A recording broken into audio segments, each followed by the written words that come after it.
У двери есть несколько видов открывания. Первое – это просто поворотная.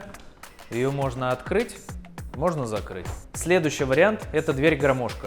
С помощью нее можно максимально широко открыть проем. И есть еще вариант подъемно-сдвижной. Здесь мы проворачиваем ручку, створка немного приподнимается на рельсе, и все, дальше она уезжает уже в сторону.